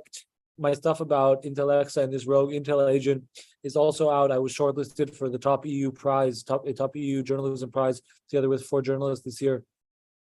An investigation that tracked the sale of spyware and through a private jet owned by this linked to this former Israeli Intel guy to Sudan, the Rapid Battalion Forces in Sudan, which is extremely problematic militia, and we tracked sale of some technology to them just by tracking the plane. So all this stuff is out and known, and I think I'm glad people are shocked, but I also want people to I'm also want to unshock people and say a lot of this stuff has always existed. Technology just allows it to scale and allows it to be privatized and sold in a wanton, reckless manner.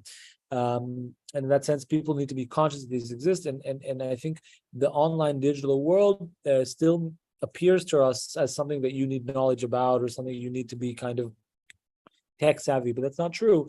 And I think the same kind of common sense you as South Africans use when you walk down the street, right? Like when I came to South Africa, you all told me be vigilant. And I said, I don't know what that means. And you said, when you're walking with your backpack, don't have it outside on the street. And I said, wow, I never think of that, because Tel Aviv is so safe, right? So in that sense, you need to be vigilant online. We need to bring our good common sense to the online world. We so rarely do that because we think the internet is some new kind of innovative place. A lot of this stuff is old stuff that we've had. We've always had politicized media. We've always had disinformation, but we could never had it to scale. And for some reason, we've given up on our common sense. We believe the algo knows better than us. We don't use Waze. If you're from Johannesburg, don't use Waze. Navigate yourself. Come on. Don't use an app. Seriously, don't use an app. I'm not a Luddite, but I'm just saying, don't use an app. Like, why would you need that? Like, so many things. We trust the algo. We think the algo knows better. It doesn't. You know your city better. I know Tel Aviv better than the app. So I want to know where there's traffic, but I don't need it to navigate me all the time. And I think, we put too much trust in media, and we charge technology and we infuse technology with expectations and fantasies, and then we give up agency. And I think that's the real problem. So, Omer, before I get on to Cloud's question, which is all about AI, one of the questions that came off YouTube is, you said, don't ever go onto free Wi-Fi. Give us the dangers. I'll put a blunt metaphor. It's the digital equivalent of having unprotected sex. Forgive me for the bluntness. That is the best metaphor to use. The same way you don't want free Wi-Fi is free for a reason. So if it's a cafe, there's probably nothing super nefarious on it, but there might be, because the companies providing free Wi-Fi services are actually data collection companies. And if it's free, you're the product. This is especially true in airports. So airports have a massive interest in tracking people and selling off geopolitical data. So it's just generally a rule. Like, the internet is one of the most important things in our lives. Our phone is one of the most sensitive kind of things in the world. And you would never grant access, for example, to your house. So if someone told you, I'll clean your house for free if you let me spend 45 minutes there alone, you would never take that deal, right? So it's kind of the same. Like, why are you letting someone random from the airport have access to your phone? The answer is because and of course, the first thing we do when we land somewhere is we connect to the free Wi-Fi in the airport. It's crazy for you. Buy a roaming package, buy data. Like, people should supply themselves with their own internet. Internet is one of those basic things in the world. Like, buy a SIM card. Like, even if it's expensive, do it. It makes sense. It's not that expensive. And you can use free Wi-Fi. The only time you use free Wi-Fi, to be honest, I don't ever use free Wi-Fi. I don't even use the Wi-Fi at my work. Like, I have my own Wi-Fi stick with me. But I'm a bit like, fine, okay, I'm a bit like, so I'm hyper. But generally, I can tell you something that I learned at a cybersecurity conference. Yeah. Never charge your cell phone at an airport either. Of course. Oh, the moment you plug it into what you think is an electric output or socket, someone is reading your phone. That's like, you're physically penetrating the device, of course. Oh, that goes without saying. Don't use any of the free stuff with your phone. Like, it would literally be letting a stranger in your house for that period of time. And even if you can't fathom what the uses of the data of your phone is, there's no reason to do this. Like, you can probably, if you can afford an iPhone, you can afford a roaming package to defend it.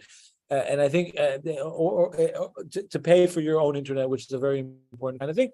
And I think the golden rule online always, if it is free, you are the product. If it is free, you are the product. It's a corny saying. It's been overused, but it's very, very, very, very true. So Clive Zolberg wants to know about artificial intelligence. Yes. Because AI has changed everything. You know, before you used to have an intelligence analyst and they'd go through and they'd listen to phone calls. Now artificial intelligence does that and listens for keywords and can in fact go through gigabytes and gigabytes of data in seconds, something that could never happen before. How does artificial intelligence change the landscape for us? So I think what's so interesting about what's happening now is the moment that artificial intelligence became kind of in this generalized form in which even people with no tech background can use it, we're still in this kind of early initial phase of discovery of what it can be used for. I think this idea of artificial intelligence being used to revive mass surveillance is exactly right. I think, again, it's important to remember, a lot of this stuff already happened and already existed. The question is if the state is doing it or if it's private actors, if it's regulated, if there's a legal framework to oversee its usage and so on and so forth. I think the one thing I'll say about AI, I'll say two things about AI.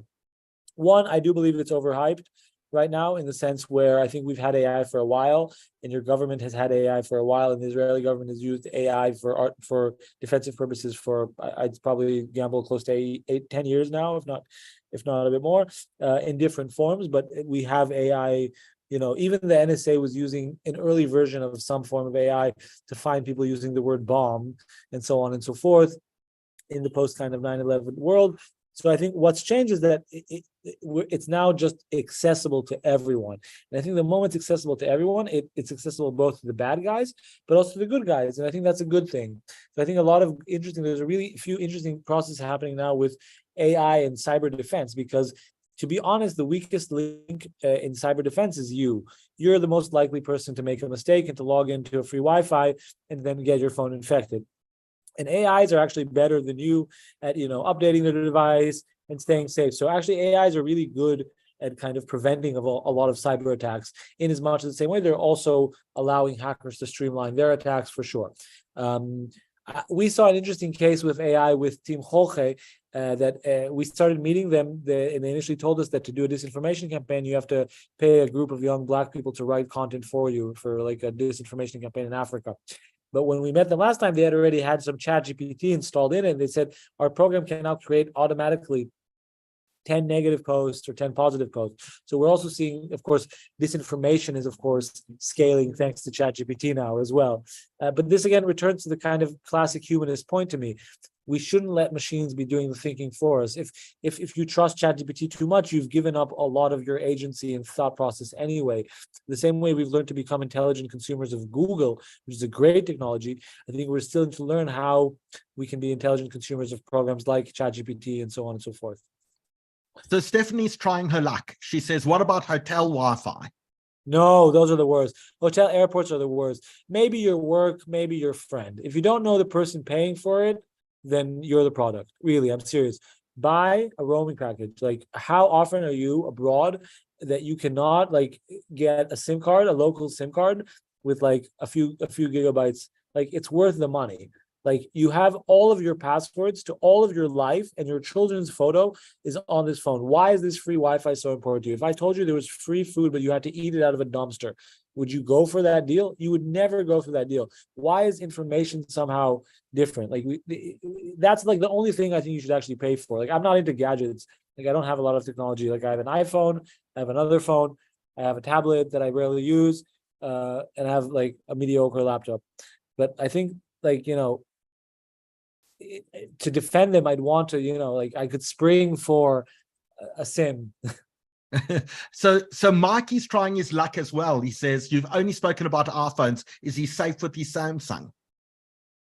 Great question. So it used to be that iPhones were the less safer choice, were the more exposed, and that kind of shifted last September. I won't get into the minutiae of why, but from last September, it's easier to break into an Android, but it's actually quite hard to break in to an Android. The current asking price for a new way to hack an Android is $1 million. So if you were to find a new way to break into an Android device, the thing with Android is it's harder to find the infection if it happened or not. So there's less known cases. But I would say it's generally the same. I tend to trust Google more. I don't know why. They seem more serious than Apple. Also, as a tech reporter, like, I've met Apple and I've met Google, and Google is always, at least in the cyber stuff, they seem more concerned in defense of privacy. But I don't know. Grant wants to know, what about using a VPN? Does that help you at all? What, while you're using the free Wi-Fi? No, that does not matter. And also, do not ever use a free VPN.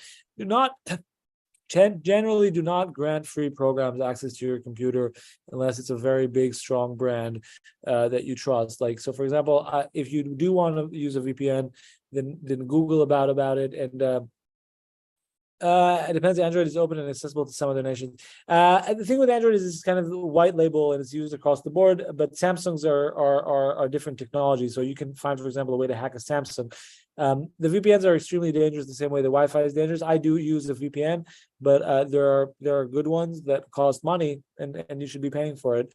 And that's probably the way you should be using it. So I use Proton VPN, and it's a pretty good VPN. The other ones I don't really trust. If you're on NordVPN, please do not be on NordVPN anymore. It's owned by bad people, and you should change to another one. And by the way, if you're not addicted to Google's products and you use Mozilla Firefox, that actually comes with a VPN built in. So Omer, we've got lots of questions, but the one question that Ira has come up with, which I think Ira missed our discussion about cameras and hacking cameras, but the one question that Ira raises, the issue of speakers, your Siri speaker, your Amazon speaker, like, are those listening to you, and is your phone listening to you all the time? So the truth of it is that it kind of is. So I don't, like, Alexa and Siri have to listen to you all the time for the kind of Hey Siri function to work, right? The interesting question is what's happening with this data, and does it really matter? I think people really don't understand how expensive and heavy it is to host everyone's data. So if people are actually listening to you, the chances that it's being stored in mass are quite low, because if you think about the amount of people who own these devices, it would really take up the entire space of like Iceland in terms of like hard disks and servers to do this. So they're probably dumping a lot of this data. But in theory, it is possible, and there is a growing sector IoT hacking, so hacking of Internet of Things. This does touch a lot of the Chinese stuff. So if you're buying cheap electronics from China, then those are quite easy to hack because there's like probably 40 different Bluetooth devices. There's only one chip that knows how to sync up Bluetooth to your iPhone. And if that's a cheap Chinese one, it's probably easy to hack. And in that sense, they're listening to you. But to be honest with you, they're probably listening to you more for commercial stuff. They want to hear what you're like. They're looking for financial buzzwords, and they're probably trying to cross-reference with your location or something like that. So, Omer, the South African Department of Defense was recently hacked, says Josh. The department has denied that they were hacked, but the data appears online. Have you come across that story at all? Is it something that maybe has crossed your desk? So I know the story. I didn't dig into it specifically, but I know the story, and I read a bit about it ahead of today, just because I was like looking at something else about South Africa. I think what's so interesting about that is that it shows how, though hacking is technological, because obviously someone penetrated some system of theirs and had access to some data linked to the defense ministry, how much of it is linked to perception, and how much of it is also storytelling. Because what these hackers are now doing is they're actually like embarrassing your Department of Defense. So don't worry, they embarrass themselves. They don't need much help. Sure. But what's so interesting is that they like the shaming, or this kind of like, flouting of this data is in a sense more important than the actual data. That's what people don't get. So in that sense, because perception is so important, just even if I have old data of yours, if I present it as new and if I make it seem like you're exposed, that has massive value. This idea of shaming governments and shaming organizations by hacking them is actually a big thing. In Israel, it's a massive issue. Like tons of Israeli companies, small companies, gets targeted by Iranian and Palestinian hackers just to make it seem like Israel has no cyber defenses. And that since our public sector is very exposed to politically driven hacking. So that's a real thing, yeah. So, Omer, I think we've reached the end of our limit this evening. We have to allow you. This is the end of our weekend. You've been working all day, but in South Africa, we go back to work early tomorrow morning.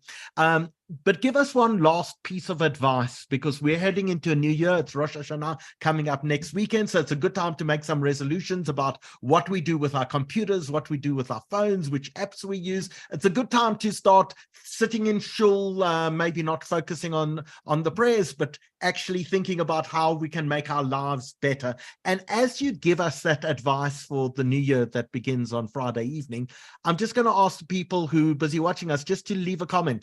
Jeff has said this is fascinating and frightening, and sent me a message to say this is remarkable and frightening as well. The word frightening comes in, but knowledge is empowering. You should have been frightened before you knew this. Now you should be aware. I think my parting words is, I would say, let's stop thinking about technology as being good or bad. Let's bring our common sense and our intelligence to the way we also perceive technology. Because technology, the same way it's also created all these frightening things, it's also helped us learn about them. And in that sense, it's much harder to hide today. And it's much easier for people like me to do my work and to kind of out this stuff. And I think the good always comes with the bad. And I think my Rosh Hashanah kind of, I would call everyone, is think how you can use your technology for good and how you're not participating in the bad use of technology. Because if you're writing vitriol and trash on Twitter, you are also polluting kind of the world. And we can all use the internet for good. If you're a professor, edit Wikipedia. Like, let's try to remember that the internet was supposed to be something good, and I think it can still be. So, Omer, have we enticed you enough to come back and visit us again? For 100%, I'm dying to go back. Listen, I can't get the beef and the wine out of my head. The pinotage is amazing, really. But you tell us there's an election coming up, and you're punting to your editors that it's something that Haaretz should be really covering on a much more detailed level. That's why I've been following a lot of now South African news, so I can pitch my ability to come and try to cover at least part of your election, I hope. Fantastic. Shana Tova to you and your wife. You were fantastic guests in South Africa. So lovely to see you again, and we look forward. When the next story breaks, we certainly hope that you come back and tell us about it. When should we expect the next story? So I sent now this is my Twitter handle if you want to call or follow me on Twitter. And Omer Benj, right? Yeah, Omer Benjakob. This is my my Twitter and Instagram.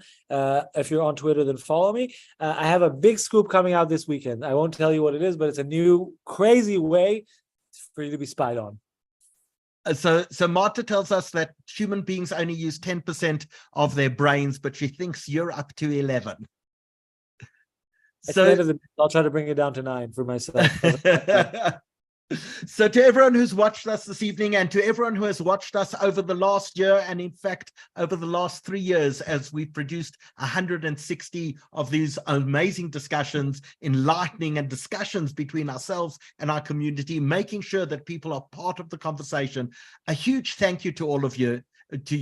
May next year bring you much happiness, much peace, much fulfillment, and the most important things, health and life, because with those we can do absolutely everything. Good night, everyone. Thank you for joining us. Shana Tova to you all. Bye.